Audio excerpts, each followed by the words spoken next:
नहमदुहु व नुसल्ली व नुसल्लिमु अला रसूलिल करीम।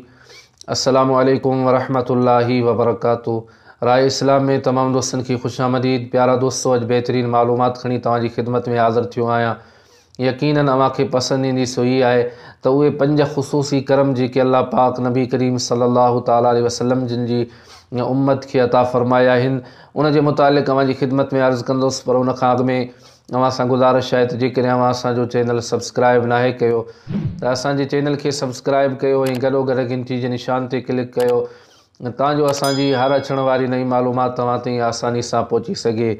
प्यारा दोस्तों, हज़रत सैयदना जाबिर रज़ी अल्लाह ताला अन्हु खां रिवायत आहे त नबी करीम सल्लल्लाहु ताला अलैहि वसल्लम जिन इरशाद फरमायो त मुंहिंजी उम्मत खे रमज़ान मुबारक जे महीने में 5 ख़ुसूसी चीज़ूं अहिड़ियूं अता फ़रमायूं वियूं आहिनि, अहिड़ियूं अता कयूं वियूं आहिनि जेके मूंखां अॻु में कंहिं बि नबी खे उहे चीज़ूं अता न कयूं वियूं। नंबर 1, जॾहिं रमज़ान मुबारक जी पहिरीं राति ईंदी आहे त अल्लाह रब्बुल इज़्ज़त उन्हनि जे तरफ़ नज़र रहमत फ़रमाईंदो आहे ऐं जंहिं ते अल्लाह पाक नज़र रहमत फ़रमाए उनखे कॾहिं बि अज़ाब न ॾींदो।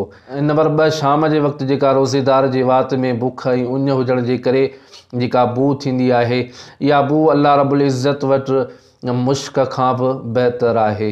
ऐं नंबर 3, फ़रिश्ता उन्हनि जे लाइ राति ऐं ॾींहुं बख़्शिश ऐं मग़फ़िरत जी दुआऊं घुरंदा रहंदा आहिनि। ऐं नंबर 3, फ़रिश्ता उन्हनि जे लाइ राति ऐं ॾींहं में बख़्शिश ऐं मग़फ़िरत जूं दुआऊं कंदा रहंदा आहिनि। ऐं नंबर 4, अल्लाह पाक जन्नत खे हुकुम फ़रमाईंदो आहे त मुंहिंजे ॿारनि जे लाइ सींगारजी वञ, मुंहिंजा ॿाना अन क़रीब दुनिया जी मुशक़त खां मुंहिंजे घर में ऐं करम में राहत हासिल कंदा, राहत पाईंदा। ऐं नंबर 5, जॾहिं रमज़ान मुबारक जी आख़िरी राति ईंदी आहे त अल्लाह रब्बुल इज़्ज़त सभिनी जी बख़्शिश ऐं मग़फ़िरत फ़रमाईंदो आहे। त प्यारा दोस्तों, ही ख़ुसूसी उहे 5 करम जेके अल्लाह पाक हुज़ूर अलैहिस्सलातु वस्सलाम जिन जी उम्मत खे रमज़ान मुबारक जे महीने में अता फ़रमाया आहिनि। यानी असां तव्हां ख़ुशनसीब आहियूं जो अल्लाह रब्बुल इज़्ज़त असां तव्हां सभिनी खे हुज़ूर अलैहिस्सलातु वस्सलाम जे सदके ही ख़ुसूसी 5 करम अता फ़रमाया। हूअं बि जेके नेमतूं अल्लाह पाक अता फ़रमायूं आहिनि हुज़ूर जो सदको आहे। अल्लाह जे प्यारे महबूब करीम सल्लल्लाहु ताला अलैहि वसल्लम जिन जे सदके अल्लाह पाक असां तव्हां सभिनी मुस्लमाननि खे जेकी नेमतूं अता फ़रमायूं आहिनि, यकीनन उन्हनि खे जेकॾहिं असां शुमार कयूं त नथा करे सघूं। अणखुट नेमतूं आहिनि, अणखुट बरकतूं अल्लाह पाक अता फ़रमायूं आहिनि। यकीनन इहो हुज़ूर जो सदको आहे। अल्लाह पाक असां तव्हां सभिनी खे माह रमज़ान मुबारक जो क़दुरु करण जी तौफ़ीक़ अता फ़रमाए ऐं रमज़ान मुबारक जे महीने जूं बरकतूं, सादतूं ऐं नेमतूं नसीब फ़रमाए। अल्लाह पाक असां तव्हां सभिनी जी हिन मुबारक महीने जी सदके बख़्शिश ऐं मग़फ़िरत फ़रमाए।